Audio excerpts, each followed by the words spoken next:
whatever time it is, listeners of our sporadic podcasts. I think that's safe to say. But we're going to try to be a little more consistent. Things have gotten in order. But anyway, let's go. How you doing, Jordan? I'm fine, thanks. How are you, Wallace? I'm great. That is our fearless leader, Jordan Dorrance. The Godfather, the El Presidente. Say James Jordan. El Duderino, if you're not into that whole brevity thing, to quote. Just say James Jordan. Big Lebowski, James Jordan. I'm, of course, Mike Wallace. And this is the Wide World of Motorsports. Chaos, that's what it is. So let's quickly run through this. You can hear us at Radio Waterloo, CKMS 102 The Big Lebowski. FM, 102.7 FM. What am I? Am I that big? No. Dude, the rug made the room, man. It just tied everything together. And Jordan checked. We are still on that radio station, CKMS 102.7 FM. Yeah. Check it out at Facebook, Wide World of Motorsports, Instagram, WWOMS, Twitter, WWOMS, and on the internet WWOMS. WWOMS. And then the Wide World of Motorsports at WordPress.com. And soon the racetrack. When you say it doesn't seem so long. I know, that's when just I as say it seems like it's like forever. And forever. That's weird, eh? Well, we could get it shortened, though. We could get it shortened. We just need... If someone wants to sponsor or advertise with us, they can also send us a DM with us. A DM to us. And soon we're going to be live at the racetrack. I think our first race coming up it is May 14th at sunset for the Pinty's race. But so that'll be really cool. And speaking of being around live motorsports, this weekend I was at Monster Jam in Hamilton. That would be sick at Cops Coliseum. That would have been sick. It was. That's what it used to be called. Oh, that's what it used to be called. I don't even. First Choice Center now, is that what it's called, where the Hamilton Bulldogs play? Right. I guess it's that. I don't know. It's a hockey arena, which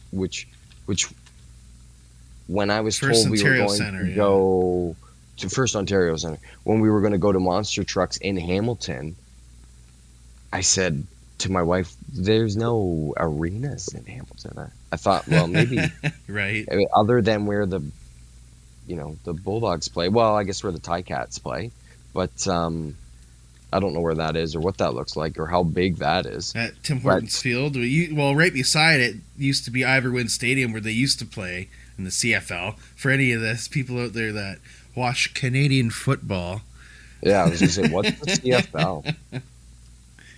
What's the CFL?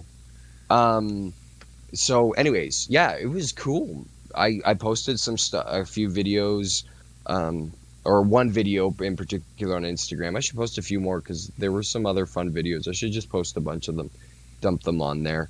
But it was really cool. It was really loud. Yeah. I mean, that's obvious. They're like 1,500 horsepower or whatever. But it was really cool. I've never seen monster trucks live. I first started watching. Not that I'm a consistent watcher of it, but I first knew about monster trucks back with Speed Vision Saturday morning. Right? Yeah. See it. Same.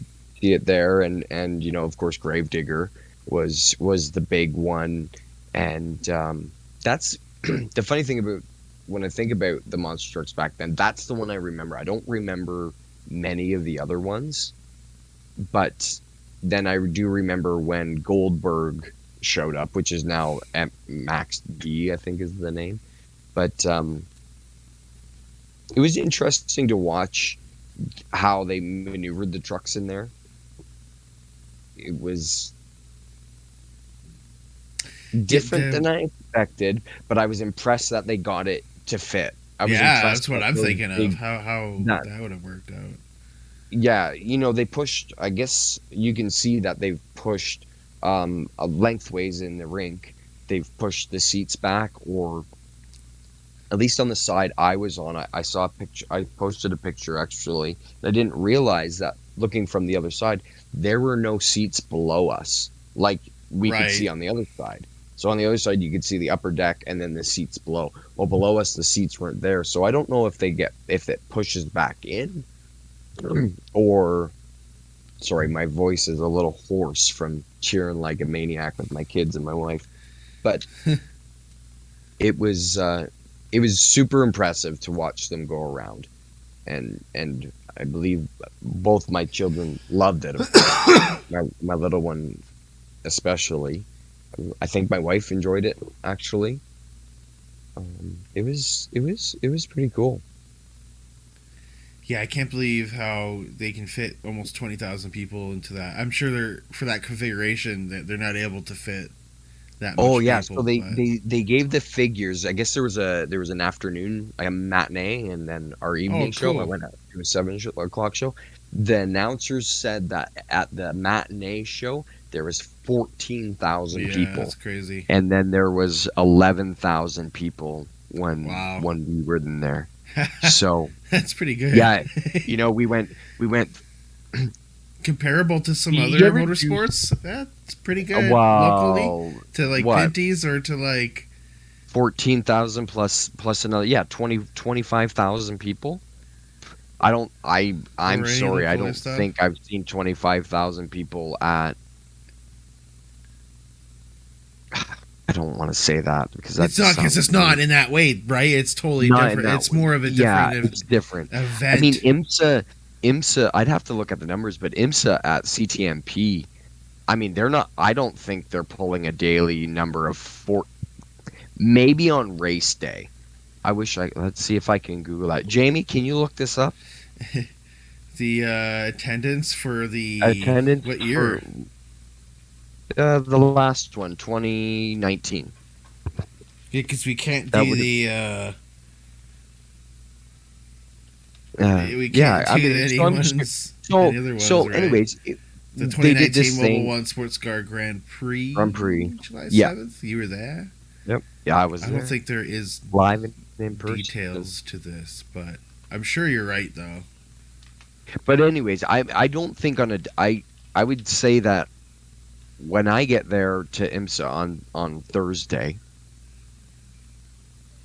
taking out the teams and the race cars, taking out the competitors, and people who work there, and just putting fans, I would say that on Thursday, you get a big number of people coming in because you get a lot of the big RVs that set up high and everything like that.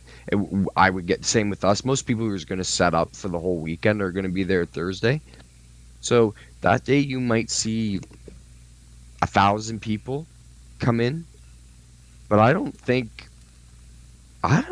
I don't really know. I guess it's hard to tell. I suppose Monster Trucks falls within the wide world of motorsports for sure. So if we're comparing within our wide world of motorsports, absolutely, we're able to compare.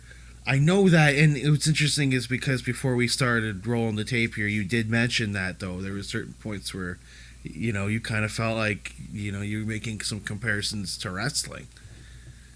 Yeah. Okay. Yeah. So, what the big thing I noticed with the monster trucks, and this is not a slight on it. This is actually a positive that I think towards it. And if you accept it for what it is, you'll enjoy it more as an entertainment. It's not there to be.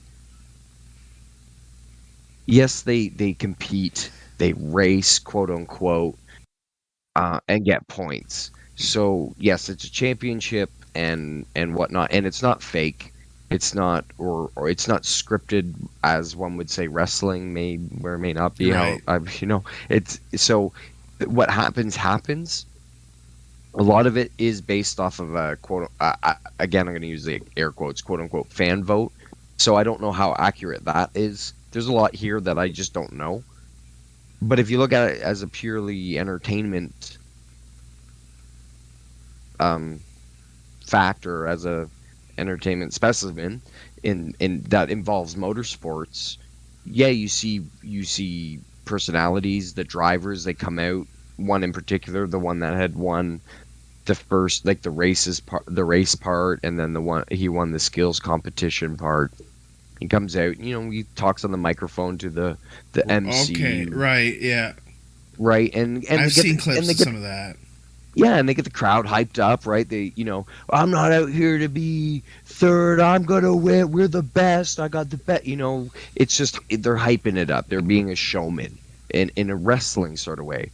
In a race, I mean, you don't see too many drivers like that. Maybe Kyle Busch, but it's different. You can tell it's Reminds me of kind of what they did before the Clash, and yeah, it is okay. They're adding in a different element to it, and I am a fan of that personally because being a wrestling fan, and yeah, of course, I understand. Yeah. There often has been a lot of crossovers between the world of wrestling and racing, and especially NASCAR and years past. Well, even wrestling. I mean, sorry, even Monster Jam. When you look at one of the trucks that was called Goldberg, right. that was owned or sponsored by Bill Goldberg, yeah, the wrestler. So, yes, there's those ties are there, and they're he's a big tie too for me for NASCAR as well. Yeah, Bill Goldberg is a huge tie-in for a lot of people. Big motorsports fan. Yeah. Shout out to Goldberg, who I've seen wrestle as well. I watched. I missed Jimmy winning. WCW? Yeah, and he still wrestles, but I missed him. I missed Jimmy winning 7 for him at ACC, watching him versus Brock Lesnar. And you call yourself a Jimmy fan? Yeah, I remember looking over at Peter and is at the pay, and he was like, he knew the results of it, but he didn't want to tell me because like I missed the all time. But whatever, yeah. But anyway, no, it's fine. Side story. How often you go see wrestling? But anyway, so they create, they create these personalities within for the drivers, or let the drivers create their own personality or persona, and that creates entertainment, and that's great. I mean, you hear it all the time, especially in NASCAR. You'll hear that about Alex Bowman, about William Byron, and a couple other of those guys that they're boring, they don't have personality, they just talk like this. They're vanilla ice cream cones. Yeah, so this eliminates that. I don't know if these guys are really like this. And really I don't care because you're just there for the entertainment factor. So I guess what you want me to do is lead into the few negatives of it. When I see it as an entertainment sport, there was 8 trucks there. Okay, that's not a lot of trucks, and that's fine. It's not a big place, and I don't expect them to have 20 trucks there. Like, that's just unrealistic. They had 8 trucks there. They did have like a motorcycle, like a dirt bike motocross thing where they were doing about 20 minutes, and they were doing these cool. They did really cool flips and tricks. Like, it was impressive. I'm not gonna lie, but anyway, so then they go through it all. There's only 8 trucks there, and then they come to the freestyle portion of it, which is going to be the most entertaining. Right, the video I posted was of Gravedigger doing a backflip driven by Christina Anderson, Dennis Anderson's daughter, I believe, and she did backflip. So this is the opportunity. This is what everybody wants to come see.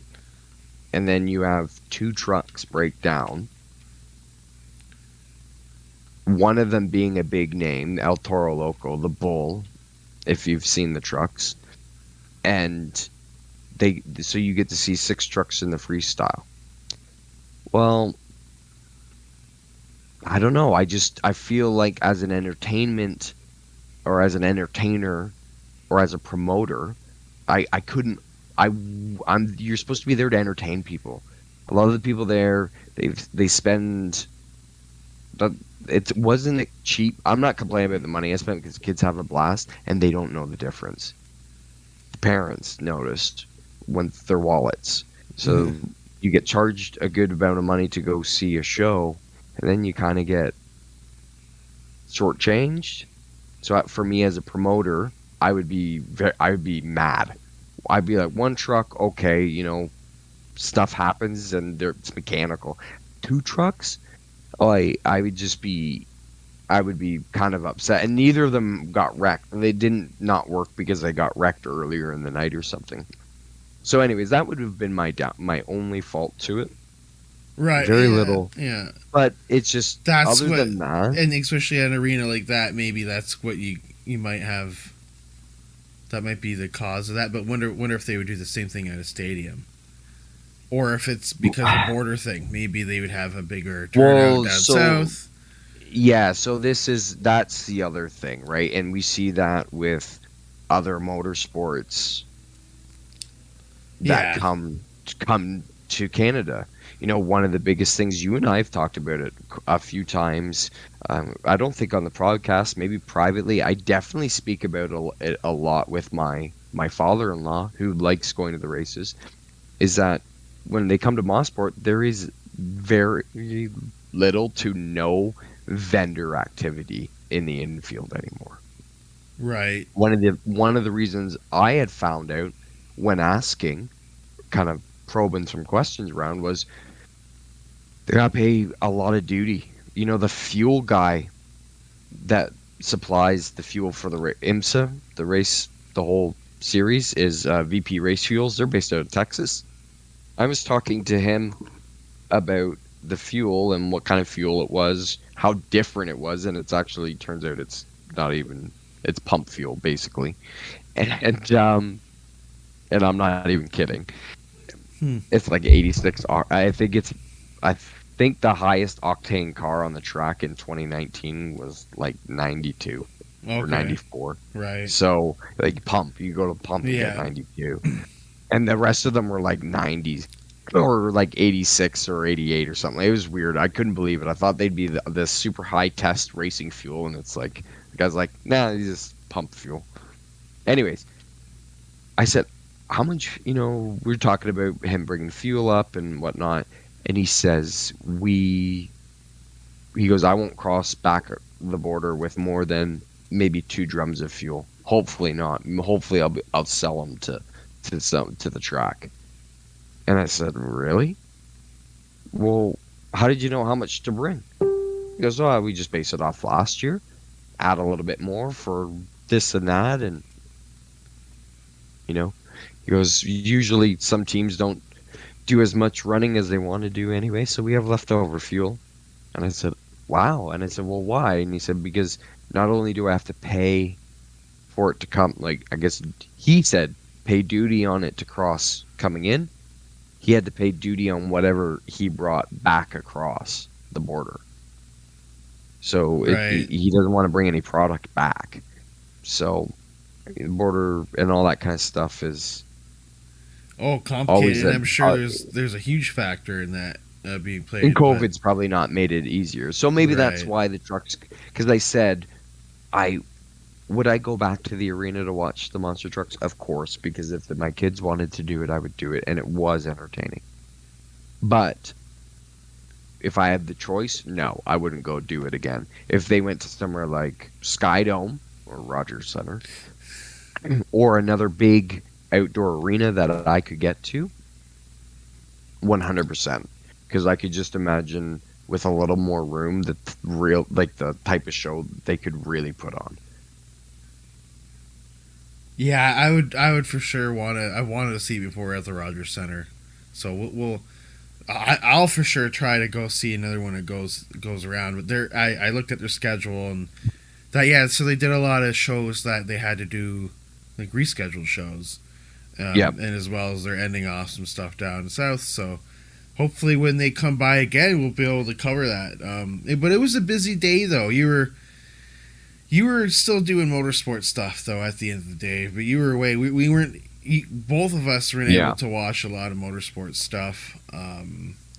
Saturday, anyways. Yeah, um, I was in Toronto. We were actually not too far away from each other. I was in Toronto watching the Raptors game, tailgating, and I caught a few laps of the Xfinity race Hmm. in the subway station at Christie Station, and me and That's Pepe were awesome. we caught a few laps of it, and then our subway came in, and we were in the car, and then it starts going away, and we lose our Wi-Fi.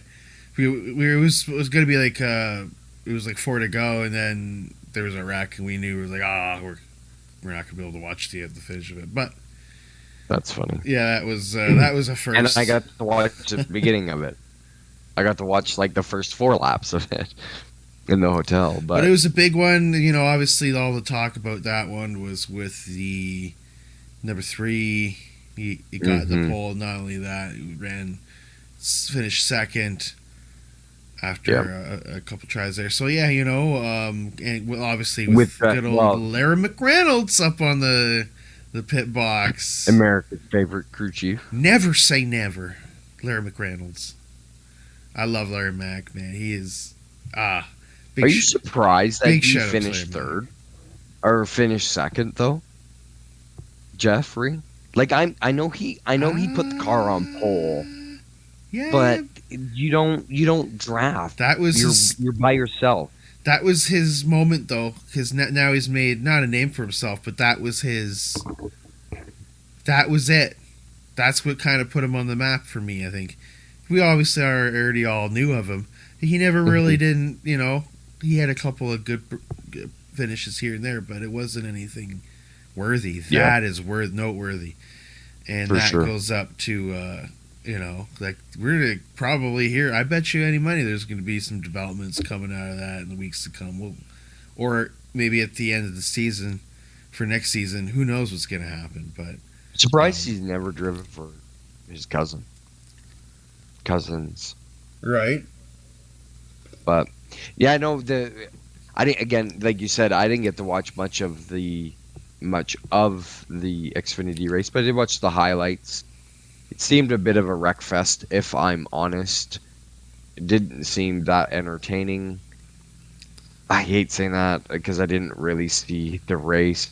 I did see some big accidents at the very beginning with Chandler Smith had a pretty big lick into the wall, I believe it was, and I know Casgrella had a pretty big lick into the wall. Sam Mayer and Sheldon Creed, they got into it. Sam Mayer hit the wall pretty hard. So uh, it was an interesting race. then the Cup Canadian race. Alex Labay finished 12th. Oh yeah, That's notable. Yeah, but then, yeah, we come to today where I got to sit and watch the entire Cup race. nice. Yeah. I listened to the entire Cup race. I watched. Busy. Well, I was able to catch the second half of it though. So Yeah. that's another thing. Side note, sidebar for us here. Record as we're here. Mhm. We've been out of the. I feel like I've been out of loop. I don't know about Wallace, but so hey, you know, sometimes we get out of loop of things. This is. I don't know how else to say it. It's like sometimes you got stuff to do. We've all been there, right? And in this case, Unfortunately. yeah, it was good. We were able to, you know, for my two cents of that, the last few races, I've been kind of getting into it.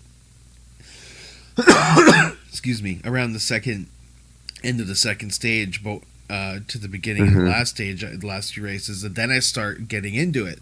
It's almost like a perfect length of it, and then I missed the F1, and then obviously with IndyCar testing, and you had your two cents on that.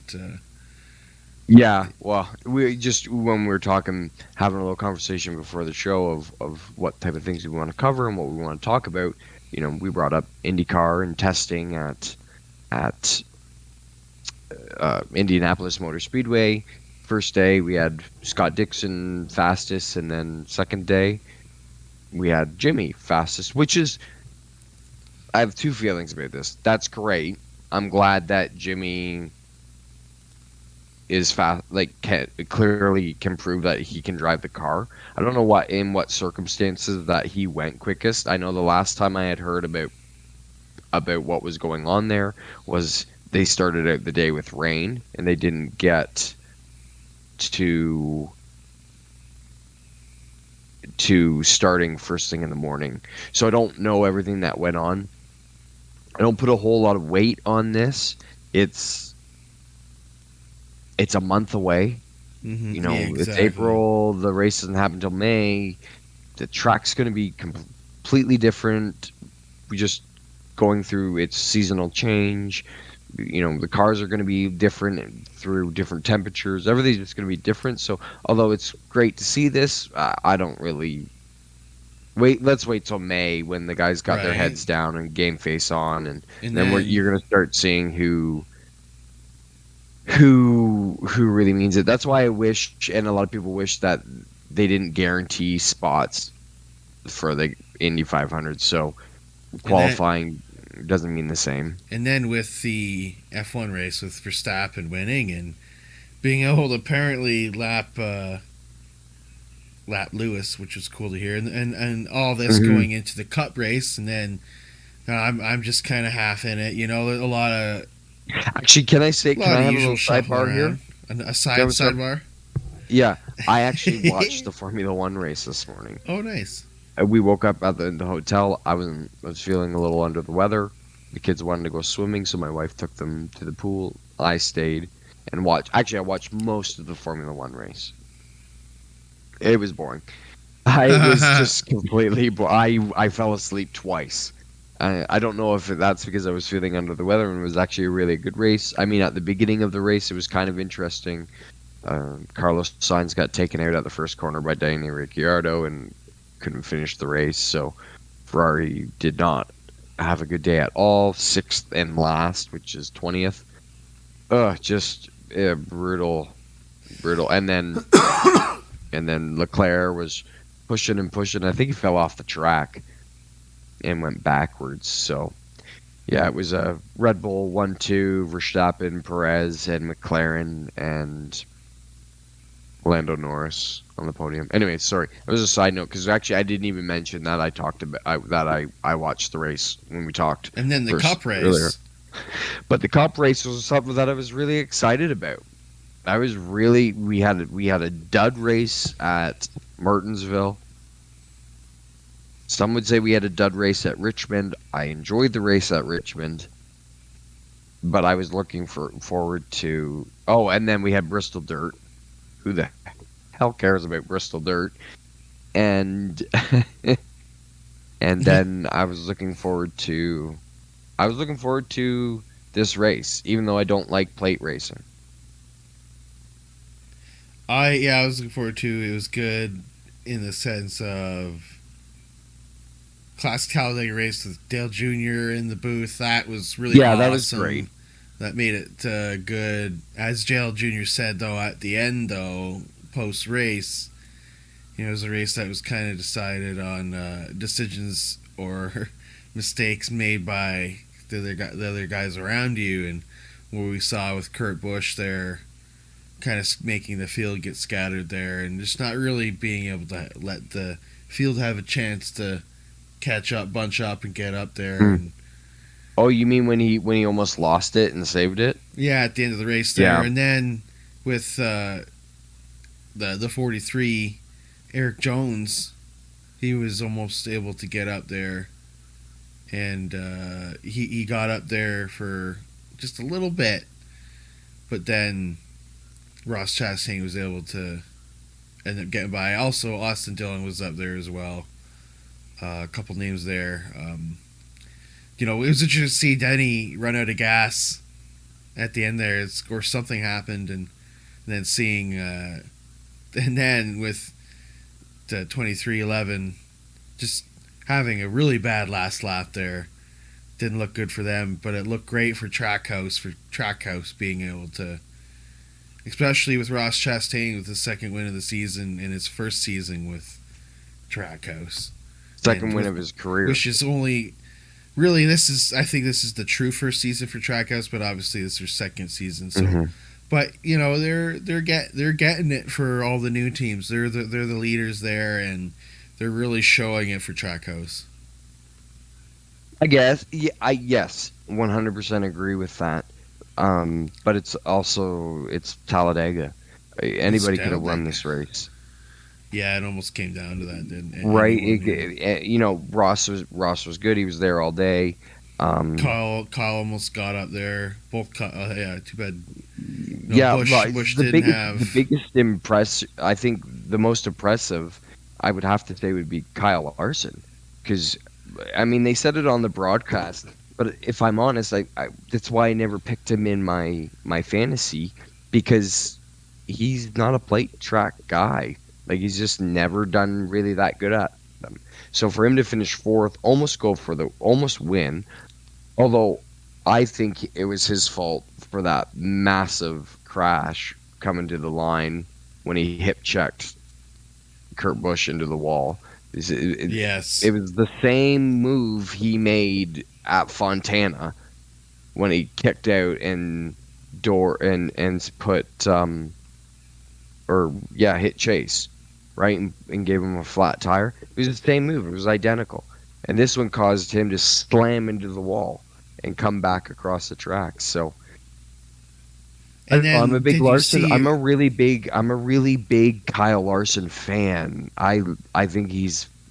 I was thinking about it the other day because I was watching his YouTube channel and watching him dirt race and just going. And I love on his dirt car. It says Young Money. I think that's so cool. And I think I don't know if this is his spotter, because if I'm completely honest, last year Kyle's spotter's new, and he got pulled up last year, but Kyle was so dominant that I don't think he had to be a spotter last year, and I think he's having to work harder this year, and he's not very good at it. But what's really funny about that is that Kyle should be completely used to driving and having situational awareness from his dirt racing. So it's weird that moves like that happen. So that's why I think I think he's misjudging his timing. I think he's trying to block, and they're closing quicker than he's expecting. Ross Chastain, though, getting that win though at the end of the day, and with that. Well, did you hear what he said? I was posting up our post up on social media, but yeah, the water. Reference from the last on the race. Radio. He says, "I can't." They were just getting out of the way. He goes, "I didn't do anything." He said that to his team. He's like, "I didn't even do anything." Everybody and if you watch, everybody just goes towards the wall to block, and he just stays down on the bottom. I don't even know he did anything wrong, but yeah. No, he didn't do anything. He just goes right through and wins it. So for our fantasy league, great. I don't think we have the overall. I don't think we have the Wide World of Motorsports overall standings this week updated yet. Do you know? Do you know if we do, if it's the overall? Because the weekly one is. So for weekly, Wounded Duck Motorsports, that is it's updated. It's been updated because I remember the all right. score. So we'll start off with our weekly for Talladega Superspeedway. The Eggman, Wooden Duck Motorsports up at the top with 177 points. Dirty Joe, Buddy Joe, with the 134 points. Pay coming in with 127 points. Isn't that's a crazy gap difference? It's a 40-point difference then down to us. Right. Oh, between first and second. And then, myself is 124. You were 123. And then Ty Parker, who's my buddy Parker, he's had a good few weeks up on the picks, and he's been posting about it, talking to us about it. He's been telling me about how he's been making those picks this week, not so good with 115. He's in sixth place second last. And Slick Seth, 81 points. Seth, we got to get you to get back up there. We got to help you get some picks, some picks in for the upcoming weeks. A couple of he's not good with the 87 points down there, 81 points down there. And Seth, the four of us, we got such bad I think luck in that that knocked race. Seth down to 4th overall, if I'm not So mistaken. let's look at overall. Overall, yeah. You want to go through that? Sure. Overall is Thomas, Wounded Duck Motorsports with 1,721.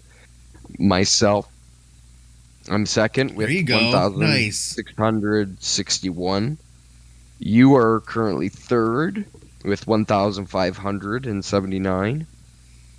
Slick Seth, number 54, Kind of close is to in there. fourth with 1,568.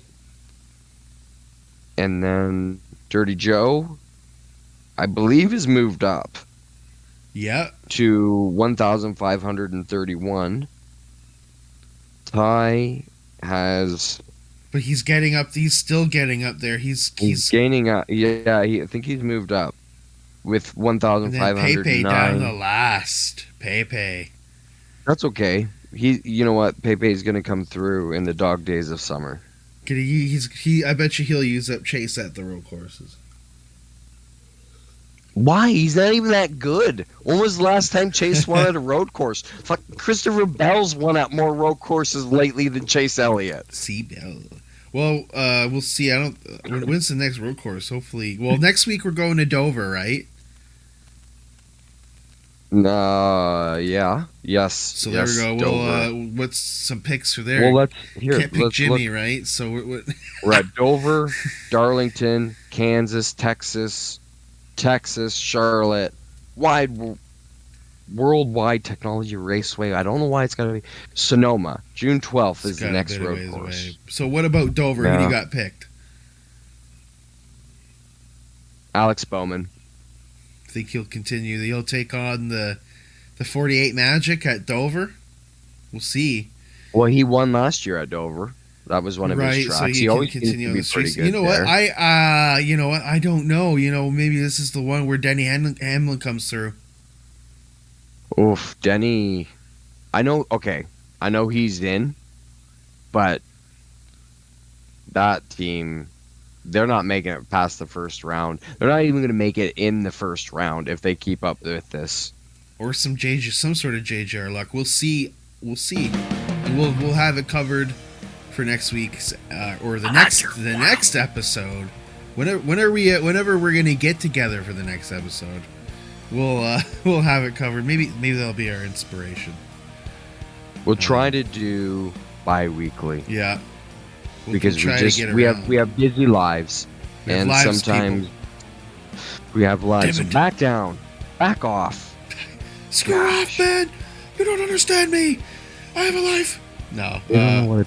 We'll see what happens. Stay tuned to our updates at the WWOMS, the WWOMS Wallace, and then